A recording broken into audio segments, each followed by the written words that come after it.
বাজানের মানুষ না থাকলে গান গেয়ে কোনো মজা পাওয়া যায় না। তো যতটুকু আনন্দ দিতে পারি।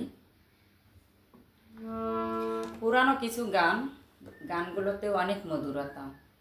নতুন কিছু গান কিছুদিনের জন্য মার্কেট থাকে। পুরানো গানগুলো আসলে এর মধ্যে প্রেম ভালোবাসা সবই লুকিয়ে আছে। আরে ও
জানি না।